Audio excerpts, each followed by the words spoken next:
I am 81 years old, and if you are approaching 60, I have a warning for you. The biggest mistake men make at this age isn't retiring too early or not saving enough money. It is thinking that a woman will save you from silence. I sit here in a house with 4 bedrooms. People look at me with pity because I am alone, but they don't understand that this solitude is a prize I fought for, and getting a girlfriend at 62 nearly destroyed it. I want to talk to you about the decade between 60 and 70. That is the dangerous time. That is the time when the panic sets in. When you are 20, you are afraid of failing. When you are 40, you are afraid of never making enough money. But when you turn 60, the fear changes. You stop being afraid of life, and you start being terrified of the end. You look at the calendar and you realize the years are not infinite. You look at the empty side of the bed and the silence of the house doesn't feel peaceful yet. It feels like a preview of the grave. That is where I made my mistake.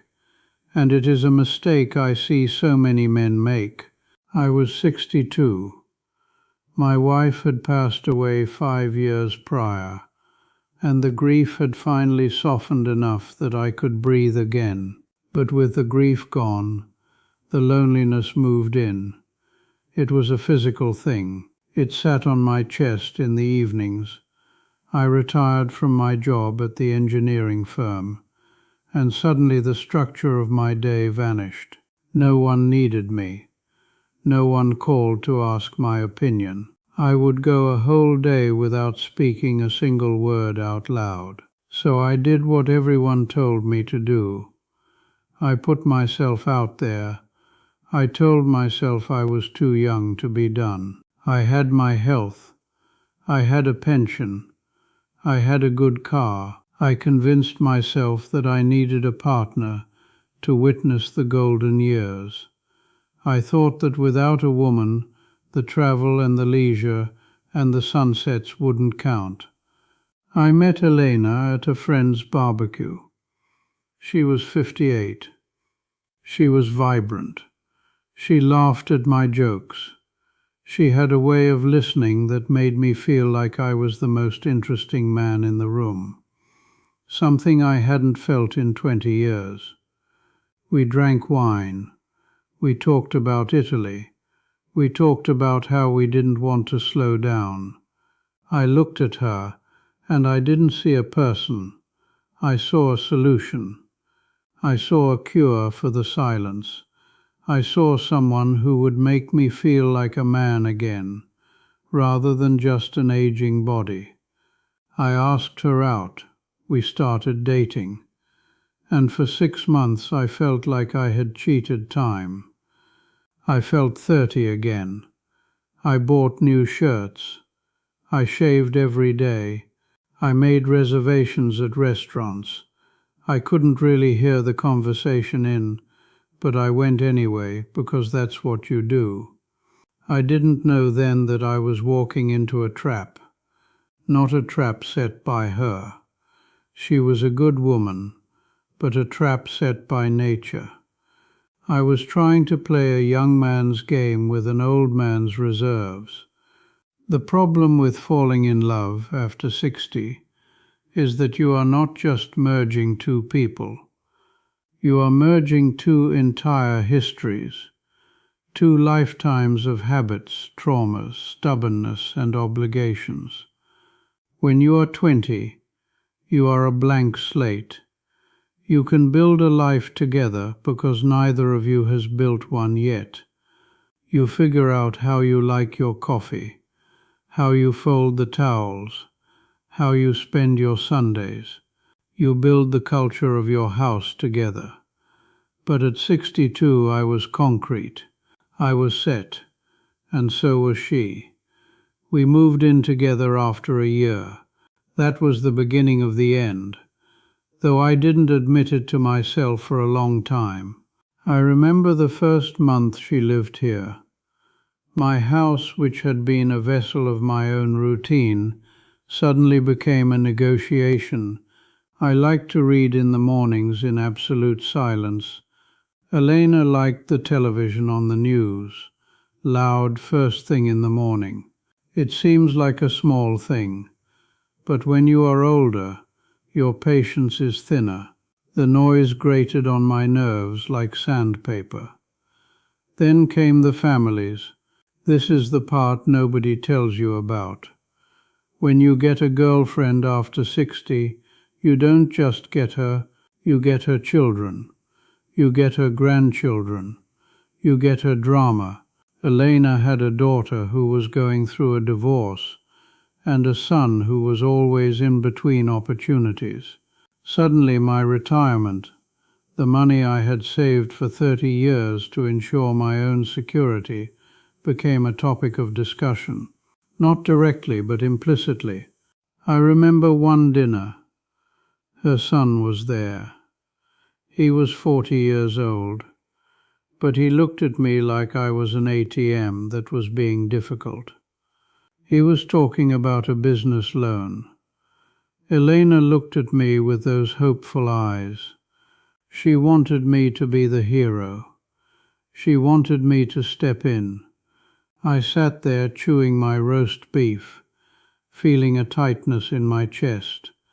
I realized I was in a room with strangers who felt entitled to my peace and my resources, simply because I was sleeping with their mother.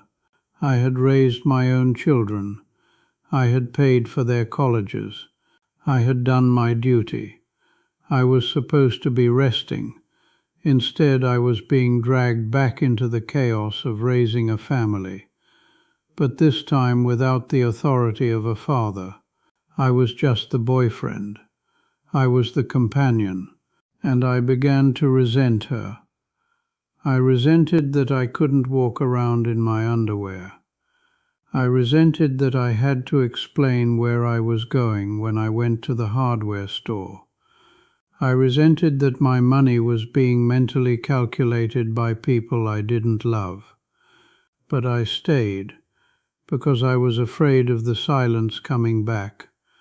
I told myself this was better than being alone.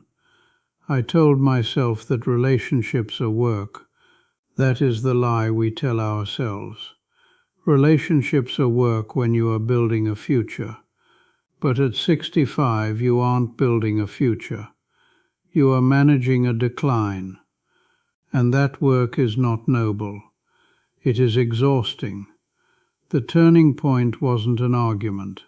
It wasn't infidelity. It was a hip replacement. We had been together 3 years when Elena fell. It happened so fast.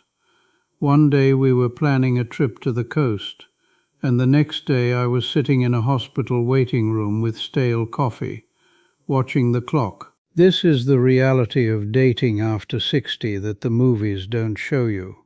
You are not looking for a lover. You are interviewing for a nurse, or you are becoming one. I became one. For 6 months my life was not my own. I wasn't retired. I was a full-time caregiver. I managed medications. I helped her to the bathroom. I cooked meals that met her dietary restrictions. I drove to physical therapy, and I felt guilty for every thought I had. I looked at her, frail and in pain, in the bed, and I didn't feel love. I felt trapped. I felt angry. I kept thinking I don't have enough time left for this. It sounds cruel. I know it does. But when you are 65 or 66, you can feel the sand running out of the hourglass. You can physically feel it. I had maybe 10 good years left. 10 years to read my books, to walk in the woods, to sit by the ocean. And instead I was changing bedpans and arguing with insurance companies for a woman who, truthfully, was a stranger to my history. We didn't have the 40 years of shared struggle that makes caretaking an act of love. We had 3 years of dinner dates. The emotional bank account wasn't full enough to pay for the tragedy. I became bitter. I snapped at her. She cried. She told me I was cold. She was right. I was cold because I was terrified. I was watching my sunset years vanish into a medical nightmare. And the worst part was I knew that if I fell, if I got sick, the dynamic would just reverse. I would become the burden. And the look in her eyes would be the same as the one in mine. Resentment masked as duty. We were two drowning people, trying to use each other as life rafts. And all we were doing was pulling each other down faster. I remember looking in the mirror one morning. I looked 10 years older than I had 6 months prior. The stress was eating me alive. My blood pressure was up. I wasn't sleeping. I realized then that I had made a terrible calculation. I had bought companionship at the cost of my autonomy. I had traded loneliness for stress. And at my age, stress is a killer. Loneliness is just a state of being, but stress is a poison. Ending it was the hardest thing I have ever done. Not because I was heartbroken, but because I felt like a villain. I sat her down. I told her I couldn't do it anymore. I told her I wasn't strong enough to be what she needed, and I was too old to pretend. She called me selfish. She was right. But you have to understand, at 80, you realize that selfishness is sometimes the only thing that preserves your dignity. You have to be selfish with your final years, or everyone else will spend them for you. She moved out. It was messy. There were arguments about who bought the microwave and who owned the rug in the hallway. It was undignified. It was ugly.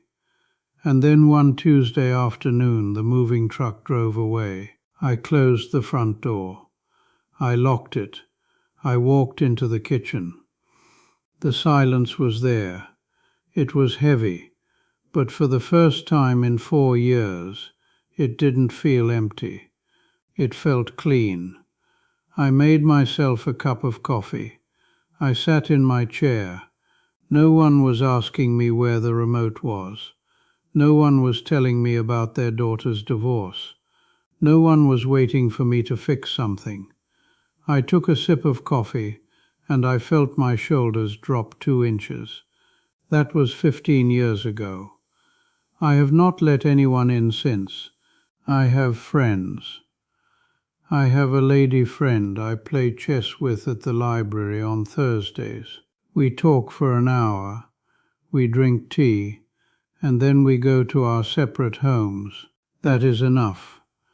I want to tell you, if you are approaching 60, or if you are already there, do not be afraid of your own company.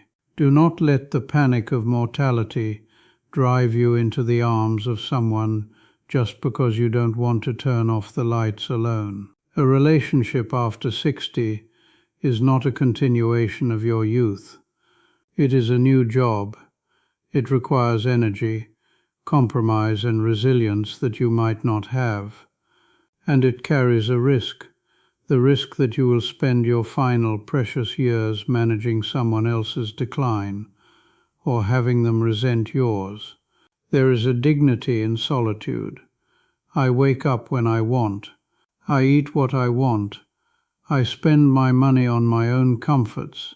If I want to sit and stare at the wall for 3 hours and think about the past, I do it, and no one asks me if I'm okay.